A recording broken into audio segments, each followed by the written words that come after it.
Hello everyone, I'm Caitlin and I'm at the Creation Museum Petting Zoo with Leanne, and we are going to be doing some fall enrichment with the animals today. Yep. So who are we with first? Okay, so first we are with Zoe and Cletus. My keeper Tim is going to be putting a pumpkin in for them. So these guys are getting just a regular old carving pumpkin, but there's a special surprise inside, so we'll find out if they can figure out to smash it open to get the surprise that's inside. Mm-hmm. So this is Zoe and Cletus. Cletus is the gray. He is a zonkey, so he is half zebra, half donkey. And then Zoe here is our Zorse. She's half zebra, half horse. So these guys are 9 years old. They've been here at the museum since they were babies. Oh, Cletus is rolling it around. Have they done this before with the pumpkin? Yes, they have had pumpkins before. They had some butternut squash actually last week. So we go to a local ministry that distributes, he figured it out, that distributes food to shelters and other places. We go there and shop a couple times a week for produce. So we had some butternut squash last week, so they were ripping them up and carrying them all over the yard. So what I did for these guys today was to simply just get all the pumpkin guts out, and then we filled the inside of the pumpkin with some apples and some carrots, so some good fall foods. So we'll see if Zoe will come over and enjoy it. She's distracted. She says, is there something else? Is there anything else for me? So here at the museum, we really enjoy doing enrichment with our animals. Not only is it fun for us, it is also very important for the health and well-being of our animals. Cletus is going to protect his pumpkin now. It's all his. Yes, it is all his. So we use enrichment to encourage natural behaviors with our animals. So this is kind of, we would consider this food enrichment. So having to kind of manipulate something to get food out, which Cletus has already figured out how to do. He is quite fast at and figuring out food-based enrichment. If you can't tell, he is very, very food motivated. So when we do training with him, he is all about the treats. Sometimes a little too much so about the treats. So yes, this is great for them. So in the wild, of course, wild equines are going to have to forage and kind of browse for their food. So here in captivity, we of course provide all the food, water, and shelter that these guys need to survive. So enrichment like this really encourages them to use their brains. So they're not just sitting in their yard eating all day. They are actually having to kind of move around and investigate things and figure things and find food out for themselves. Hi Zoe, are we not into the pumpkin today? Zoe says, but you're here. Don't you just have treats for me? Like, I'll just take treats. I don't need the pumpkin. Skip the work, go straight to the treat. Yes. Skip the work, go straight to the treat. Mm-hmm. If our viewers have any questions for Leanne about the animals here today, we can try to answer your questions. So feel free to leave those in the comments for us. You said they're 9 years old? Yes, they're 9 years old. So they've been here at the museum since they were little babies. When the zoo opened 9 years ago, they came a couple weeks after the zoo opened here. Are they related, these two? Yes, these guys are half siblings, so they have the same zebra father. So their father is a Grant zebra. The Grant zebra is a subspecies of the plain zebra. Actually, at Ark Encounter, we do have a Grant zebra on exhibit. So if you visit the Ark and the museum, you can kind of compare the two. You'll notice the Grant zebra is one of the smaller species of zebra. Mm-hmm. So these guys, you might notice, are about the size of a small horse. So Zoe's mom was a quarter horse, so she gets a lot of her size from the quarter horse. And Cletus's mother was a mammoth donkey, which is just the largest variety of donkey. Wow. We do have mammoth donkeys also at Ark Encounter that do donkey rides. So you can kind of go there and kind of compare our equine between Ararat Ridge Zoo and the Creation Museum Zoo. And Zoe got her an apple. Zoe got her an apple. She's happy now. Oh, good boy, Cletus. He's pawing at it, getting food out. That's what we like to see. Like to see them kind of manipulate it. So is he the more playful of the two? It depends on the day. He usually instigates a lot of play type behavior with Zoe. Sometimes when he's feeling really, really playful, we'll put we've got big balls. They're called jolly balls. We'll put in with these guys, and he'll run around with them. He'll carry them around in his mouth. Donkeys really like to put things in their mouths. They kind of use their mouths to test a lot of things. So he likes to put things in his mouth and kind of drag them around. We actually get him a big old rope dog toy, and he's getting to the point where he's not terrified of it. So we're hoping one of these days he starts dragging that around the yard. I think that'd be really fun for our guests to watch. Yeah. He's getting all the carrots because he's the one rolling it around. Yep. Zoe's kind of like, what's going on, guys? Okay. Well, if we don't have any big questions about the zebroids, we'll move over here to our camel. Sounds good. So Gomer is somewhere. So Gomer is also getting a stuffed pumpkin today. CJ is doing camel rides today, so he'll have some treats later when he gets off of rides. But Tim is going to be putting a stuffed pumpkin in. I'm really hoping he puts his foot down on it and smashes it. That'd be great. We'll see if he does it or not. The elephants always make it look so easy. If you go to a zoo and see elephants smashing pumpkins, they always make it look so easy. We'll see what this guy does. So Gomer here is our oldest camel. He is 12 years old. He's been here at the museum once again for 9 years. We call him the king of the petting zoo because he is the king. What's their average lifespan? In captivity, it can be anywhere from their 30s to their 40s. There's been even some that have lived up into their 50s. Wow. So he's almost middle-aged? Yeah, getting closer to middle age, yes. Yes. So a lot of people have either ridden Gomer or have visited Gomer, so he kind of has his own fan club. People come and they're like, where's Gomer? We want to see Gomer. So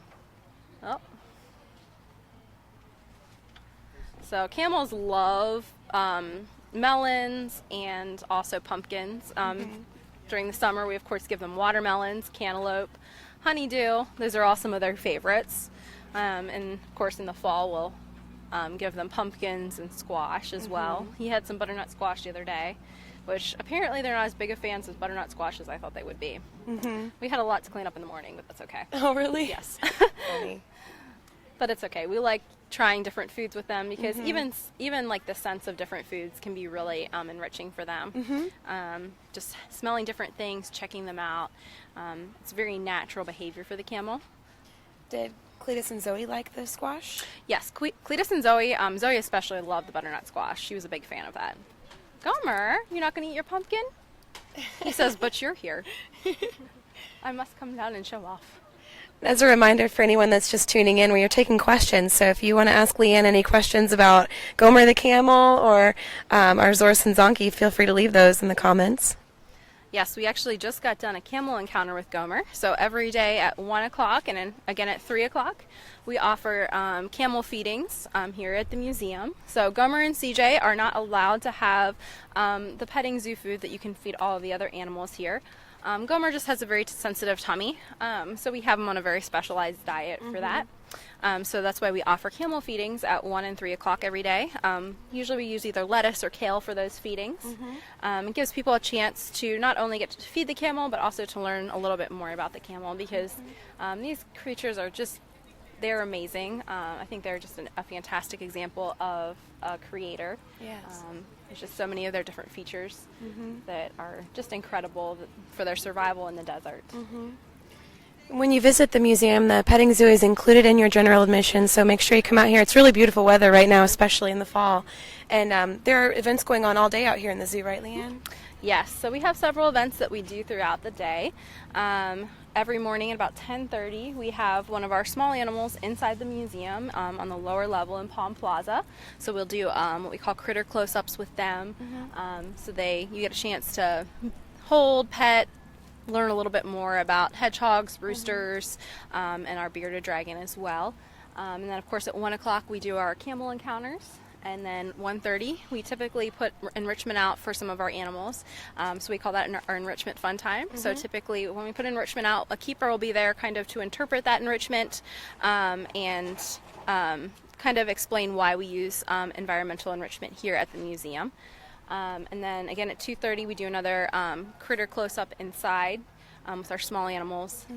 Again, 3 o'clock camel encounter out here, and select days at 3:30 we have training sessions with our animals. So if you want to come out and kind of watch us do positive reinforcement training, typically one of our keepers is doing that at 3:30 with one of our animals. So it kind of varies which animal is getting trained, but it's a great way to introduce your kids to animal training and just some cool things about animal behavior as well. That's awesome. It's a great opportunity for our guests. Yes, it is. It is. So that's kind of our fall schedule, just because the weather's cooling down, so we don't have quite as much going on. We're also doing camel rides 1 to 4:45 Monday through Saturdays. In November we'll be cutting that back a little bit more, but that's to be determined. So check the calendar at the museum if you're coming in November for camel rides. Is the fall enrichment a weekly thing, or how often do you do that? So enrichment, our animals, we have an enrichment schedule that all of our keepers help me put together for our animals. So all of our animals get enrichment anywhere from 3 to 7 times a week, kind of depending on the species of animal. So the fall enrichment, we try to incorporate fall items in throughout the fall. So it's not necessarily every week that they receive it, but usually several times throughout the fall they'll get pumpkins or leaves or apples, something nice and fall-y. Yes. Okay, I think we are going to move over here and see if we are ready for our goat fun. We have some fun stuff for our goats. I think our goats are probably some of the most enthusiastic animals when it comes to enrichment. They really, really enjoy their enrichment a lot. Okay, so here in our petting yard, we have our 4 babies that we got this spring. So we have Caspian, Eustace, Susan, and Shasta. If you notice, they've kind of gotten a little bit bigger than they were this spring, and they were little teeny tiny babies. Yes, they've grown a lot. Yes. So what we have in our petting yard for them right now is a leaf pile, but there are some hidden goodies inside that leaf pile. So Emily, do you want to go ahead and release the bees? See it. We'll see if they want to. Yeah. This is kind of past their time when they normally we shift these guys back over and put our older goats in the afternoon. So we'll see. We'll see how interested they are in in this They're going enrichment. right to it. That's good. So of course goats are very, very curious animals, so usually it doesn't take them too long to investigate something new. And they're eating the leaves too, right? Yes. So this is just some sycamore leaves we've collected from the gardens. They're a favorite with all of our animals, and they're also safe for all of our animals to get as well.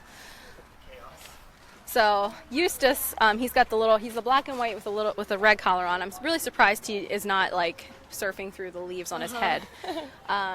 He's a La Mancha goat, but he loves to investigate everything with the top of his head for some reason.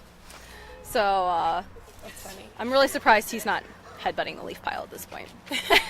Can you tell us more about the La Manchas? La Manchas. So Caspian and Eustace are La Mancha goats. They're a breed of dairy goat.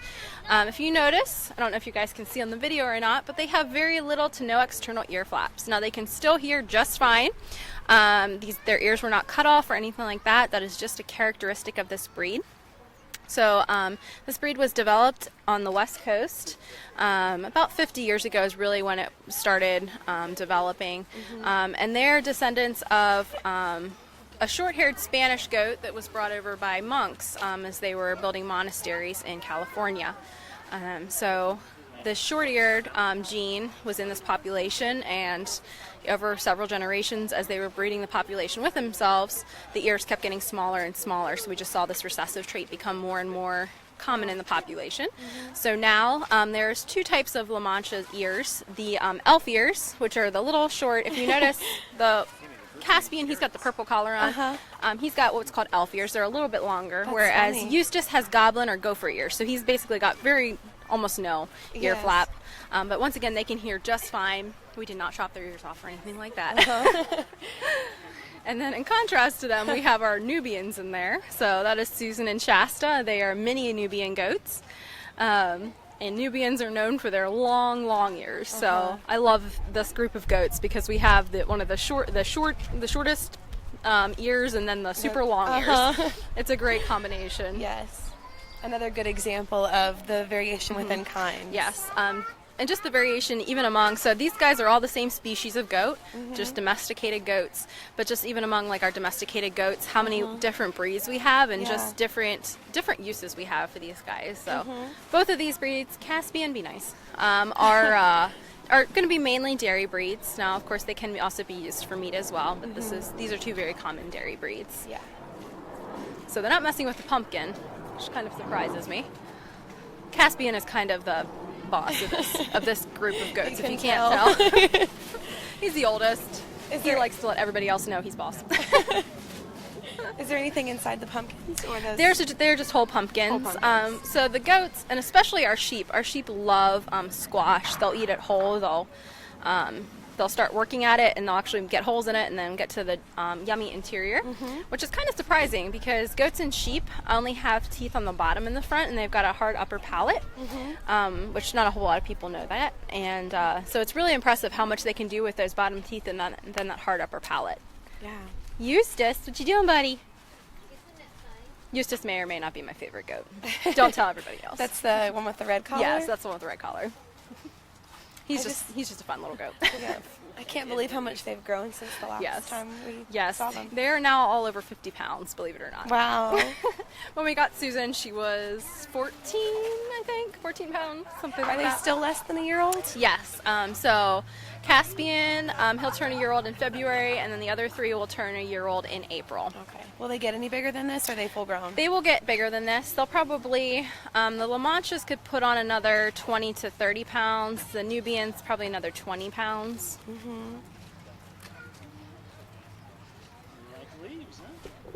Okay. Well, we'll move over to the rest of our goats and sheep. So we're going to do a big yay over here. So they are all back in our quarantine. So Andy is going to let them out for us. Same enrichment as these guys are getting over here in our petting yard. But we've got some sheep in here as well as some goats. Oh, so Ike is the first one out. No shock there. And then we have our hare sheep, Alvin and Theodore, and our little Shetland sheep, Midnight. And then with the one with the horns is a Jacob sheep. Her name is Thumbelina. Oh, and this little goat here with the red collars, Floppet. And then we have the infamous pygmy trio, Peter, Edmund, and Tumnus. Oh boy, we have a pumpkin out. We found a pumpkin. Are we scared of the pumpkin? Every goat for himself. Yes, pretty much everybody for themselves. Let's see if Alvin can figure this out. He says, do I need to cut them in half? Maybe.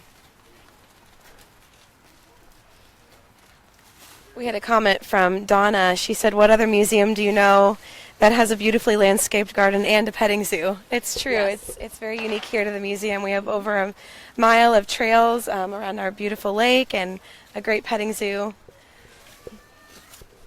Thank you, Donna, for your comment. The leaves seem to be the biggest hit. Oh, and the carrots. Are these like currycomb or brushes here along the...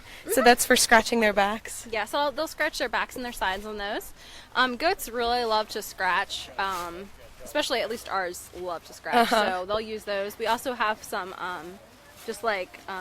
push broom heads we'll screw on the fence or on the wall inside the barn, and they'll scratch on those. It's very helpful, especially in the spring when they're shedding out their winter coats, to be able to scratch and rub all that dead hair off. Are they beginning to get their coats for winter? Yes. Everybody's starting to get their winter coats finally. They look fuzzy. It's kind of been a warm fall so far, so we kind of have some delays in some of our animals getting winter coats. But our sheep are very woolly already. Midnight over there, Thumbelina especially. Our hare sheep here, Alvin and Theodore, so they get a hair and wool coat mix. So ideally what these guys do is we shouldn't have to shear them, and they'll shed out naturally by themselves because they have more hair fibers than wool fibers. Alvin over there we end up shearing just because he will take forever to shed out. He's got a little bit woolier of a coat, so we end up shearing him just so he stays cool and doesn't get too hot. But Theo here, he will shear out. He will shed out naturally. Oh, Tumnus just says, "Okay, I'm done." Theodore keeps knocking the pumpkin around. Hey, good boy. So yeah, with these guys, once again, browsers. So wild types of goats and sheep are gonna spend a lot of their time browsing and grazing. Goats tend to be more of the browsers, while sheep tend to do more grazing. So a lot of times people say, oh, I need some goats for my backyard. It's probably not goats you want, it's probably actually sheep you want. Because the goats, when we put them out on pasture to graze, they kind of look at us like, why are we out in this grass? So they much more prefer when we put tree branches, things like that in with them. They tend to enjoy that quite a bit more.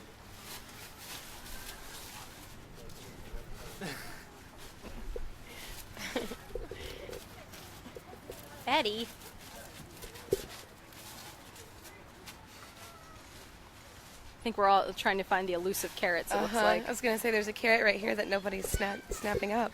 Yeah, so the goats, sometimes if produce touches the ground, they decide, no, we are not going to eat that because it has touched the ground. So a lot of times when we give them produce, we'll have to kind of give it up either on top of a house or put it in something that they can eat it out of. Because if it touches the dirt, it apparently is not good enough to eat anymore. The sheep don't care. The sheep say, it's fine. Everything's good. We're not going to complain.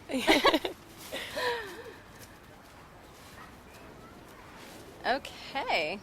Well, if we don't have any questions about our goats and sheep, we'll move over to our cows, alpacas, and our donkey. Sounds good. So, Andy, do you want to go over there and put those pumpkins and put our apples in to Bob? So we already have a pool in here. I was kind of prepping for that. And of course, everybody has gone to the bathroom around the pool. That's okay. Today's kind of warm, so the alpacas have already been in using their pool today. So I was trying to prep for our enrichment, and the alpaca said, oh, fresh water? Yes, we will stand in that. So these guys are going to get some apples in here for bobbing, and then we're also going to put 2 pumpkins in here. Hopefully our steers will decide to push them around. That's the plan anyway. We'll see what happens. Now, how old are George and Ferdinand now? George and Ferdinand are, George is 7 months old now, and Ferdinand is almost 7 months. He'll turn 7 months old the 28th, so just a couple days. So their hair's getting longer too. Yes, they are. So these guys had a really short coat, so for them to be wearing their winter coats, it's kind of funny to see them all fuzzy. They're doing very well. Good boy. Good boy, George. So they're doing very well. We've actually been able to take them out and on some critter talks, some animal encounters. Just put that one on the ground. They love rolling stuff around. We're currently calling them teenage cows because they've been getting into trouble. Oh no. Just, just being teenagers. Yes. Just being little teenage boys, that's all. Their current favorite activity is to try to play with the alpacas. The alpacas do not appreciate that. Get it, Georgie. Oh, went through the poop. Roll down that way. Get it. Get it. Hi, buddy. Yes. It's going for an apple. It's going to go for an apple.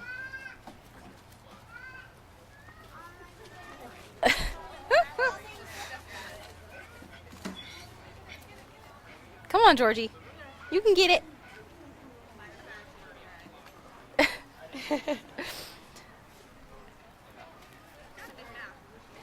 These guys, we're still getting them used to this whole idea of enrichment. Oh, good job, buddy. So when we first got them, we would offer them produce, and they would just look at us like, why are you offering? What is this? Like, we don't know what this is. But now they have decided that fruits and veggies are actually good to eat.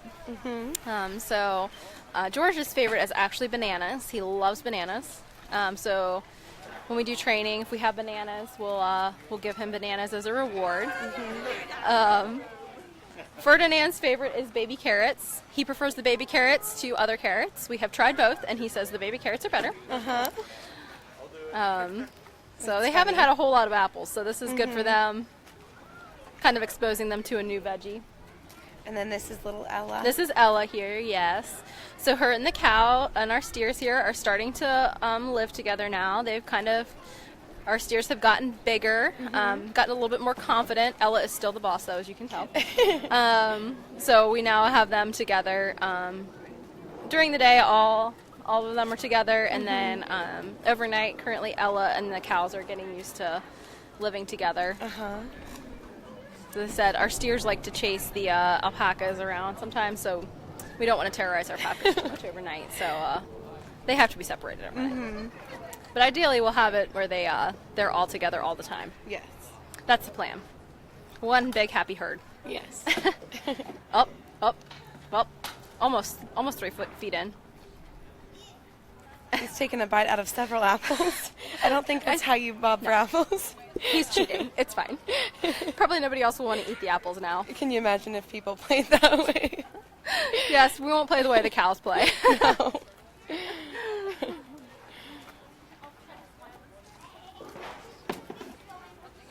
It's almost all the way in the pool. Yes. He's a little too big to get in completely. Uh-huh. Hi, Ferdinand. Ferdinand is not as interested. No, Ferdinand, he's really laid back. He doesn't get.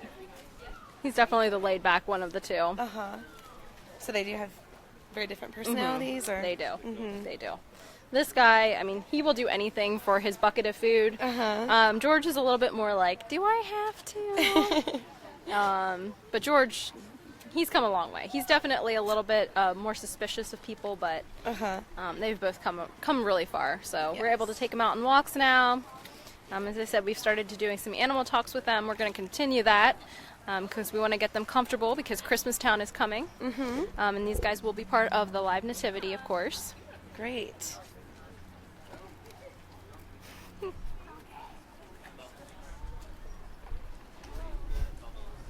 Who else will be a part of Christmas Town? Of course, Ella the donkey will be up making another appearance. Our sheep, 2 of them will be up, so they kind of take turns as well. And then our camels, of course, participate as well in that too. Yes. And of course, we offer camel rides during Christmas Town as well. And our zoo is open, so you can see the animals after dark, kind of see them and kind of behaving a little bit different than most when you would visit. Yes. Especially our horse and donkey, they get very over Christmas Town. They get very energetic. They'll be running laps. Typically, we'll let them have access to their exhibit and then camel exhibit as well. So they'll be running big laps all over the place, having a blast. Must be the Christmas spirit. Christmas spirit. I think they're also like, it's past our bedtime. Where are all these people here watching us? We can pin a link in the comments or leave a comment with the address to our website where you can find more information about Christmas Town, the dates, and different events that we have going on during that time. Oh, that water's good and dirty now.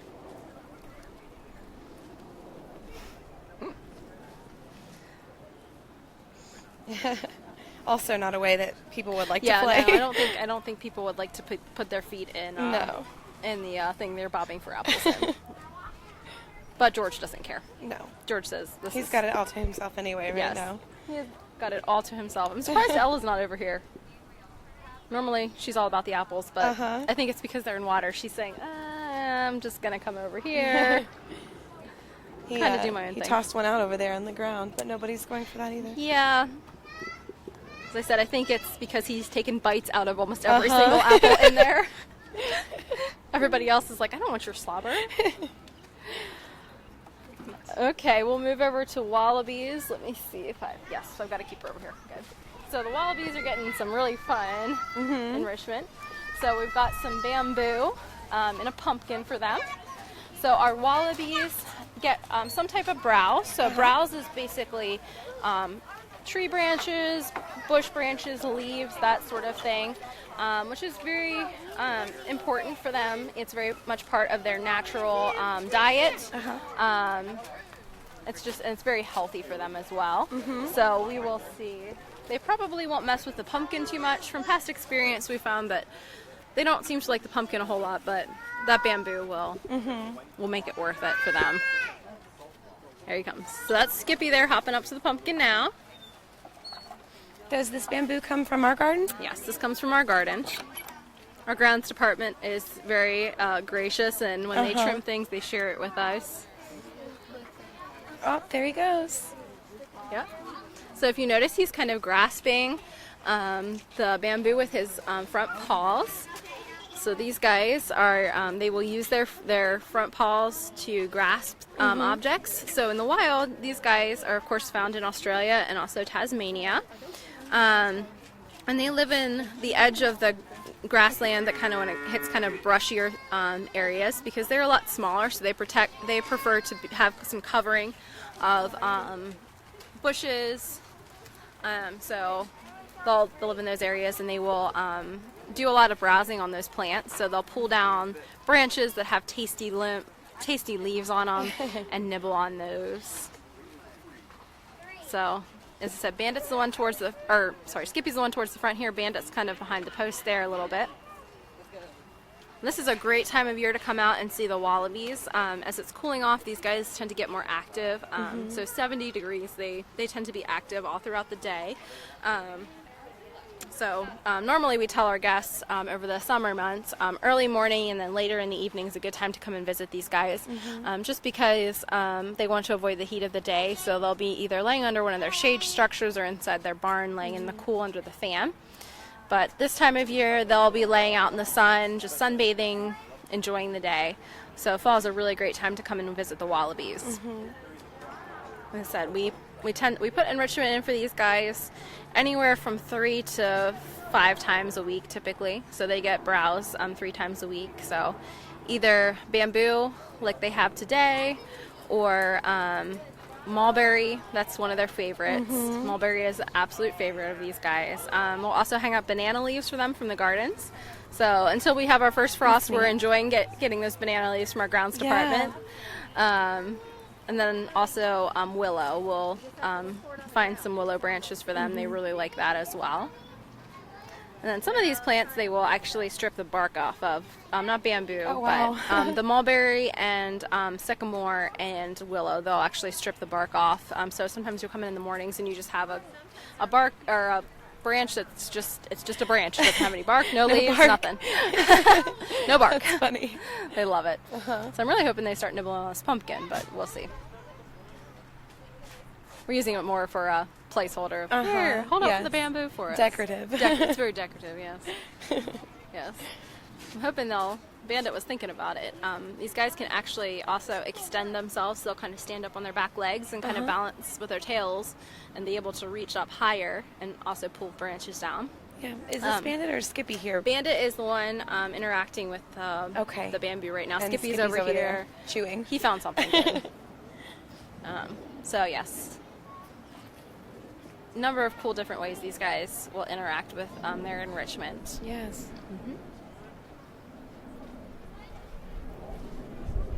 We actually have a fun puzzle board we actually originally built for our Coatis, but we actually put it in here for them as well. So they like to turn the switches on and off and hit the different little buttons and things on it, and they have a blast with that. That's cute.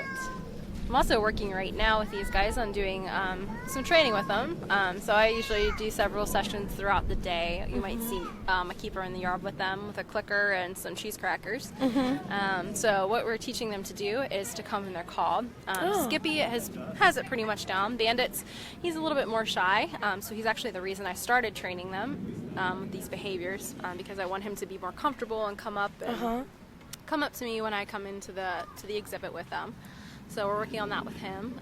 We've actually got Skippy to the point where he is now, we're working on him opening his mouth so we can check his teeth.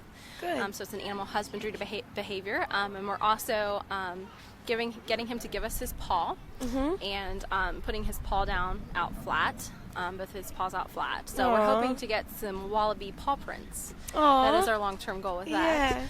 But in a voluntary way, so we're not going to obviously force him to do it, but we're going to ask him to do it. So we're working on, I'm working on developing that behavior with him right now. That's neat. Hopefully we'll get there with Bandit as well. He'll take a little bit longer since he's a little bit more shy.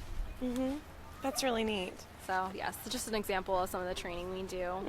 We're always trying to train things. Some things are for fun, but then other things are for a husbandry reason. So obviously checking their teeth is important. And also even doing the paws, having them put their paws down for us if we had to get x-rays or something of their hands, that would be very helpful for that as well. Well, you do such a good job, Leanne, and I know the animals get to benefit from it and the guests.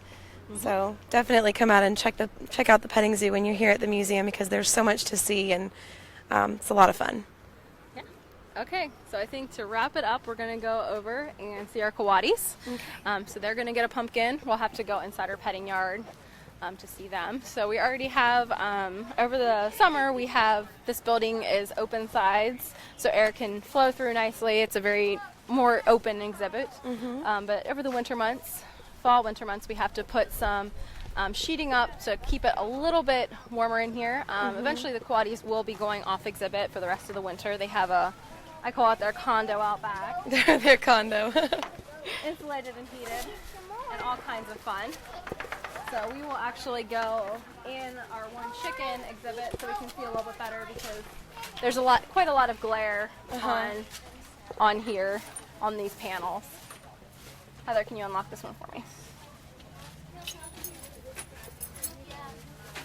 Oh, wrong key. There you go.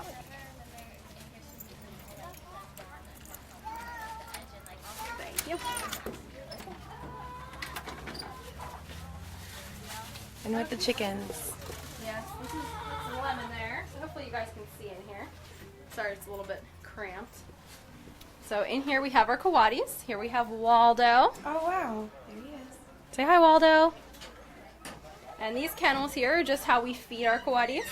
So they come into these kennels to get food, and then if we have to clean their exhibit or something like that, we'll pen them up in there.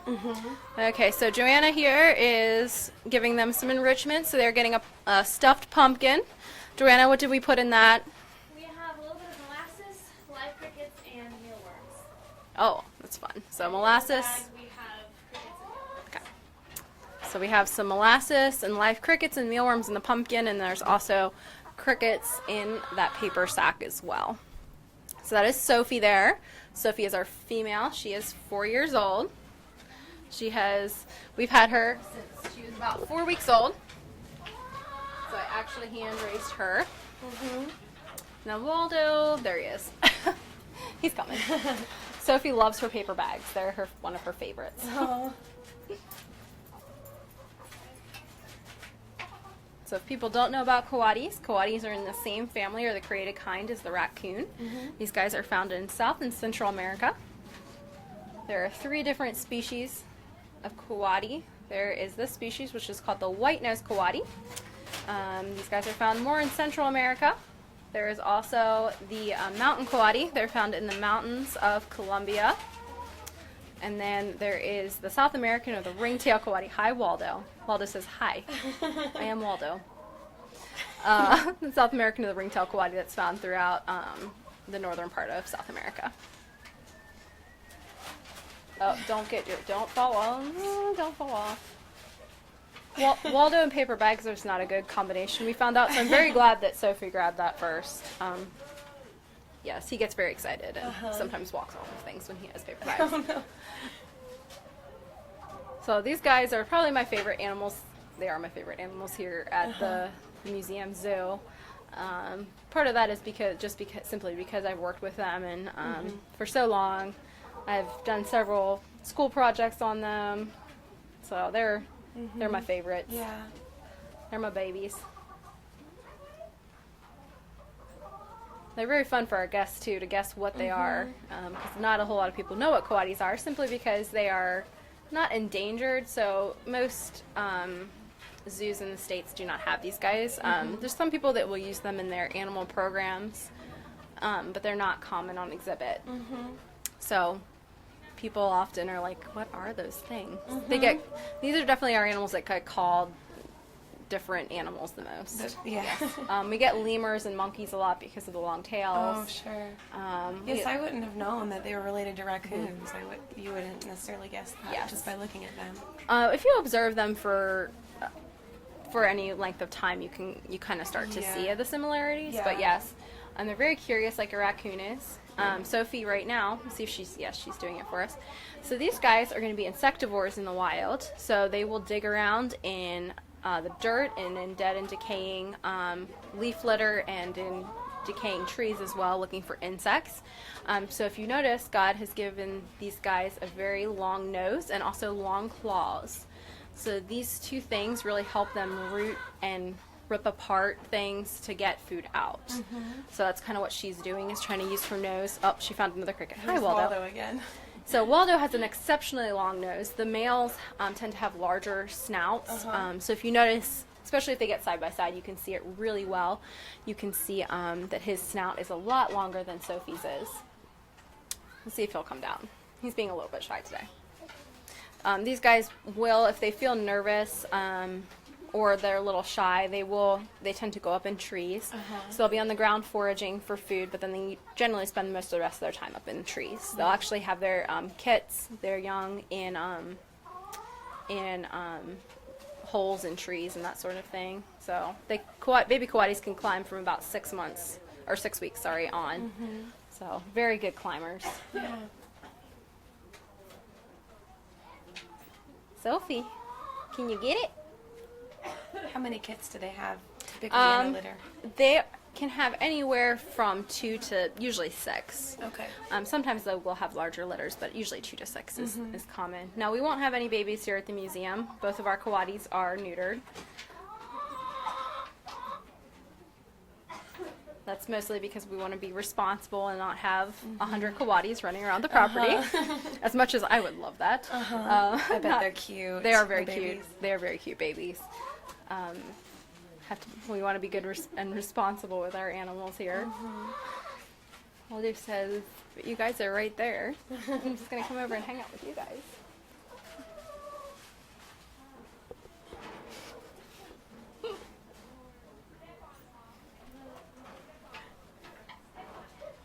Come on, Waldo. You can do it. There we go. Come on, buddy. No. Not going down? Okay. That's okay.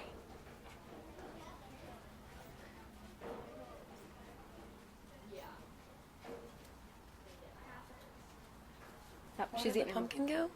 It's still there. It's behind okay. she It's kind of just rolled behind it behind the bag. I'm surprised she hasn't rolled it off, honestly.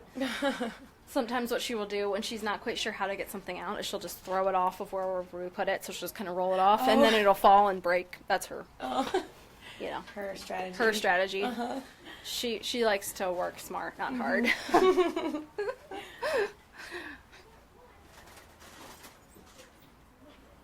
Well, Leanne, thank you so much for showing us around. It's been a lot of fun. Yes. We hope to see you here at the Creation Museum. Come out to the petting zoo and say hi. Thanks for watching.